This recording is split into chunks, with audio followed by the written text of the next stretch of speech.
Rice and export जे chairman Chelaram चयो आहे त मुल्की मईशत लाइ चांवरनि खे करंगे जे हॾी समझियो वञे थो, पर चांवरनि जे एक्सपोर्ट सेक्टर ते हुकूमत जो को ध्यानु नाहे। हुकूमत जूं ॻाल्हियूं ॿुधूं था त दिलि रत जा ॻोढ़ा रोए थी। KTN न्यूज़ सां ॻाल्हि ॿोल कंदे चेलाराम चयो त समूरी सिंध में ॿोॾि सबबि 40 चांवरनि जो फसल तबाह थियो। रिसर्च सेंटर वारा करोड़े रुपया पघार वठनि था। इहो ॿुधाइनि त हेल ताईं सर्च छा करे रही आहे। नाज़रीन, ताज़ी जेको सूरताल हुई बोर्ड वारी, हुनमें बाक़ी फसलनि खां गॾोगॾु चांवरनि जा फसल बि मुतासिर थिया आहिनि। उनखां अलावा मजमूई तौर ते जेको डॉलर जो अघु गैर सूरताल जो शिकार आहे, मार्केट में चांवरनि जो जेको सूरताल छा आहे, ऐं ताज़ो मुख़्तलिफ़ पोर्टफोलियो जे हवाले सां साईं चेलाराम केवलाणी जेको राइस एंड एक्सपोर्ट जेको एसोसिएशन आहे पाकिस्तान जो, उन चेयरमैन बणिया आहिनि।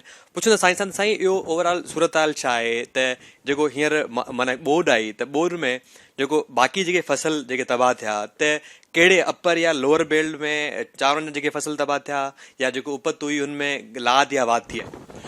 सभ खां पहिरीं जेको राइस सेक्टर असांजो आहे उहो प्योरली हिकिड़ो एक्सपोर्ट सेक्टर आहे, जंहिंजी अर्निंग जेका आहे असांजी फॉरेन जेके डॉलर्स जेके असांजा इकोनॉमी जेका असांजी ग्रो करे थी, हिकिड़ी रेट जी हॾी जेका तव्हां सम्झो असांजे मुल्क में जेका हींअर ज़रूरत आहे, त उहो असांजो राइस सेक्टर आहे। सभ खां नंबर 1 ते जेको हींअर असांजो प्योरली उहो सेक्टर आहे। ताज़ी जेका सूरताल तव्हां ॻाल्हि कई ॿोॾि जी, त ॿोॾि में जेको असांजे क्रॉप डैमेज थियो आहे अराउंड 40%, 40% असांजो राइस जेको आहे, जीअं असांजो लोअर सुंध जेको असांजो बदीन, हेॾां तलार, कड़ियो गवर, मातली, टंडो मोहन खान जेको असांजो लोअर बेल्ट आहे, ऐं हेॾां जेको लाड़काणू बेल्ट आहे, उन पासे बि असांजो 40% ओवरऑल सॼी सुंध में असां तव्हांखे ॻाल्हि कंदासीं। जेकॾहिं लोअर में सुठो आहे त अपर असांजे क्रॉप लाड़काणू में तमामु घणो डैमेज थियो आहे। एवरेज 40% राइस सेक्टर असांजो सुंध जो बिल्कुलु तबाह थियो आहे, जंहिंजे करे प्राइसनि ते बि हिते असर तमामु घणो आयो आहे।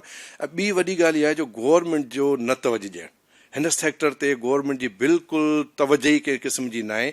इवन असां गवर्नमेंट खे चई थोका आहियूं त हिनखे दर्जे खे राइस खे घटि में घटि इंडस्ट्री जो हिकिड़ो दर्जो तव्हां ॾियो, जेको असांजो बुनियादी हिकिड़ो असांजो हक़ आहे, असांजी हिकिड़ी सुञाणप आहे। ऐं गवर्नमेंट जूं ॻाल्हियूं ॿुधूं था त सची पुछो असां एक्सपोर्टरनि जी हिकिड़ी दिलि मां जेको असां सम्झो त माना खून जा कतरा जीअं वहनि, ईअं था वहनि। इवन असांजी गवर्नमेंट हिन दफ़े ऐलान कयो त लाइट जेका असां एक्सपोर्ट सेक्टर खे 19 रुपया 90 पैसे में ॾींदासीं, पर किथे आहे उहा लाइट 19 रुपया 90 पैसे में? फाइनेंस मिनिस्टर साहब खुलेआम ऐलान कयो त असां एक्सपोर्ट सेक्टर खे 19 रुपया 90 पैसे में लाइट ॾींदासीं।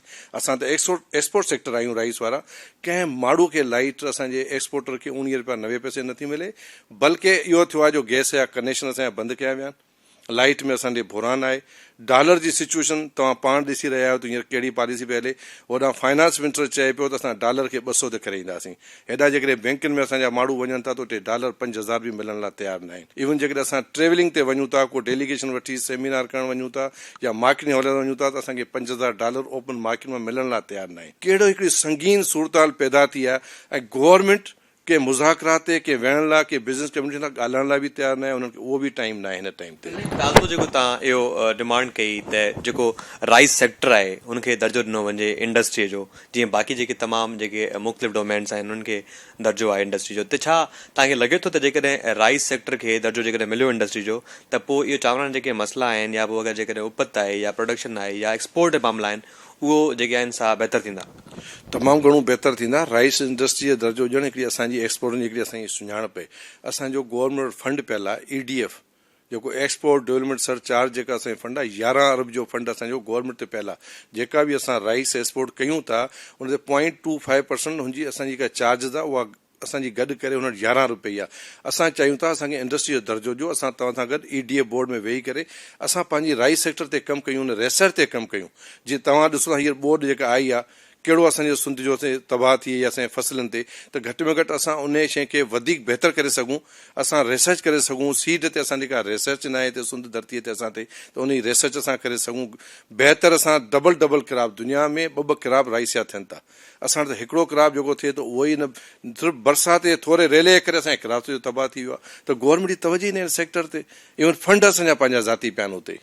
सिंध खे हिकिड़ो मतिलबु ज़रई जेको आहे सा हिकिड़ो बेल्ट चयो वेंदो आहे, ऐं असां वटि ज़रई यूनिवर्सिटी जो क़याम पियो आहे। गवर्नमेंट ऑफ सिंध जो हिकु यूनिवर्सिटी आहे बाक़ाइदे, ऐं क्रॉप प्रोडक्शन ते कमु थिए थो। तव्हां कीअं था चओ त भई अगरि जेकॾहिं हिन ते रिसर्च कोन थी थिए? आउं सम्झां थो सभु माण्हुनि खे जेको हिकिड़े अंधेरे में हिकिड़ो रखियो पियो हले। तव्हां चओ था त असांजे यूनिवर्सिटियूं बि आहिनि, हिते रिसर्च आहे, पर का हिते नाले मात्र का इहे शयूं इदारा ठहियल अथव। ॾोकरी राइस रिसर्च इंस्टीट्यूट ठहियो पियो आहे हिते सिंध में, किथे आहे हुननि जी रिसर्च। हेॾां जेकॾहिं पंजाब में वेंदा आहियूं त कालाशाह काकू ते असांजो राइस रिसर्च इंस्टीट्यूट ठहियल आहे जेको राइस लाइ वॾा कम पिया कनि, करोड़ों रुपए जी तनख़्वाह वठनि था। असां अॼु ॾींहुं ताईं को हिननि जो फील्ड में माण्हू न ॾिठो आहे। बल्कि ईअं जो असांखे ख़बर न आहे त हिते पाकिस्तान में राइस थिए केतिरो थो। इन्हनि इदारनि खे इन शइ जी ख़बर न आहे सीड कहिड़ा अचनि था, सीड ते रिसर्च किथां थिए थी, का हिननि माण्हुनि खे का ख़बर न आहे। सिर्फ़ु गवर्नमेंट जा पगारूं खणनि था